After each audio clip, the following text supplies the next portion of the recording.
What if Anakin was never found on Tatooine by the Jedi? What would have become of him? Forever life as a slave or something bigger and better? Well, today I want to give you that answer directly from Anakin Skywalker. In the book Labyrinth of Evil, Anakin and Obi-Wan get into a small argument where Obi-Wan actually says, Qui-Gon should have left you on Tatooine, and Anakin dwells on it for quite a while. So, let's get into Anakin's POV of this scenario and more in just a bit, but first, people, 83% of you that watch this video aren't subscribed to my channel. Heartbreaking. What the heck, man? For those of you that are, much appreciated. And for those of you that aren't, well, I'll give you a couple seconds here to hit that awesome button. Easiest way to support. Alright, sorry. Time for the content that you're actually here for. We're gonna jump into Anakin's mind inside of a launching bay, pondering over a discovery that they made that may be able to lead them to Nute Gunray and the Separatist leaders. Anakin had succeeded in salvaging the device, which is a Mechno chair that Nute Gunray uses, and despite Obi-Wan telling him not to during this, Obi-Wan was kind of telling him that it was dangerous, that he shouldn't go after it, that it's not worth it, and while doing this, Obi-Wan was frustrated with Anakin, and he said, Qui-Gon should have left you in Watto's junk shop, as nothing more than a sarcastic jab, but it lingers with Anakin. So, into the book right now. In the launching bay, Anakin kept his eyes on the Mechno chair, while R2 and TC-16 kept their photoreceptors on Anakin. Now that their analysts had run their diagnostic routines, the technicians were preparing to pack the device for safe shipment to Coruscant. Just as Obi-Wan had said, they resented the fact that Anakin had tampered with the chair, despite the fact that, if he had not, the chair would have blown itself to pieces, taking with it the hollow image of Sidious and whatever other communication memories it might contain. Anakin remembered what Obi-Wan said. Maybe Qui-Gon should have left you at Watto's junk shop. Obi-Wan's little joke. But the words had stung for some reason. Probably because of Anakin's own musings about what might have become of him had the Jedi never forced to land on Tatooine to find a replacement part for Padme's starship. It wasn't hard to imagine himself stuck in Mos Espa, with his mom, with C-3PO, without the bright shell that he now wore. No. At 9 years of age, he'd been an expert pod racer. By 21, he would have been a galactic champion, with or without Qui-Gon's or Watto's help. He would eventually have won the Boonta Eve race, and his reputation would have been made. He would have bought freedom for himself, for his mother, all the slaves in Mos Espa, gone on to win the grand races of Malastare, been hailed in the gambling casinos on Ord Mantell and Coruscant. He wouldn't have become a Jedi. He would have been too old to train. He would never have learned to wield a lightsaber. But he would have been able to fly rings around the Jedi, the finest of all the Jedi, even Saesee Tin. And he still would have been stronger in the Force than any of them. But he might never have met Padme. He had thought of her an angel, arrived on Tatooine from the moons of Viago.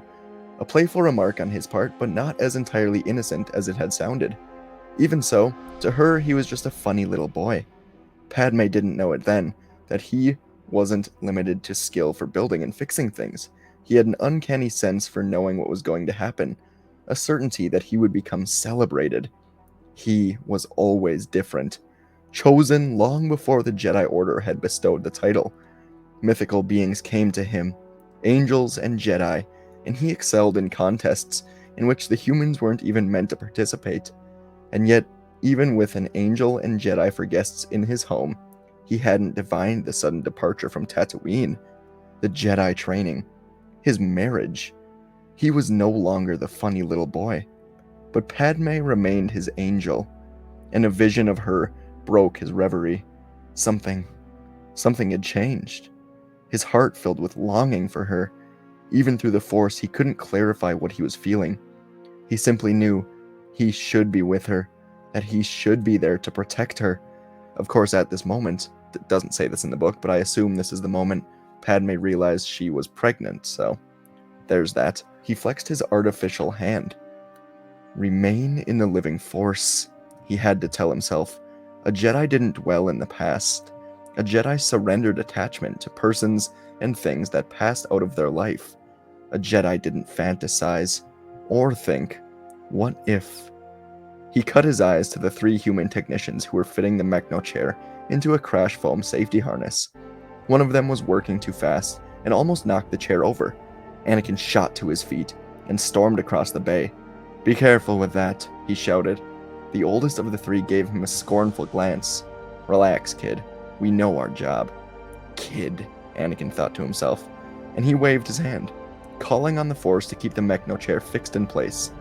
The 3 techs strained to move it, baffled, until they realized what Anakin had done. Then the same one straightened and glared at him. "Alright, let go of it. When I'm convinced you actually know what you're doing." "Look, kid." Anakin beetled his brows in anger and advanced a step. The 3 techs began to back away from the chair, and Anakin thought, "They're afraid of me. They've heard about me." For an instant, their fear empowered him. Then he felt shame, averting his glance. The eldest was holding up his hands. "Take it easy, Jedi. I didn't mean to offend you." "Pack it yourself if you want to," another said, and Anakin swallowed hard. "It's important, that's all. I don't want anything to happen to it." And he let the Mechno chair settle to the floor. "Carefully this time," the eldest said, refusing to so much as glance at Anakin. "General Skywalker," a trooper called from behind him, and Anakin turned, saw the trooper motioning to the shuttle. "Hyperwave commo for you, from the office of the Supreme Chancellor." Now the 3 technicians looked at him again. As well they should, Anakin thought. And without a word, Anakin spun on his heel and ascended the shuttle's boarding ramp. That's where we're going to end the reading of the book today, but, let's go over it a bit. So that's Anakin kind of diving into this what-if scenario, and then feeling his own power as he confronts this group of technicians. Anakin was on edge. These months of Outer Rim sieges, away from Padme, they had him almost going crazy. And I think that was intentional by Palpatine, kind of divert war, make it so Anakin, somehow, through his methods, make it so Anakin was almost forced to spend all this time in the Outer Rim, make it so Anakin couldn't see Padme without Anakin actually knowing what Palpatine was doing. So, Anakin missed her, Anakin got more angry, more frustrated with the Council, frustrated with the war, frustrated with everything as he was kept in the Outer Rim sieges, until the attack on Coruscant, of course.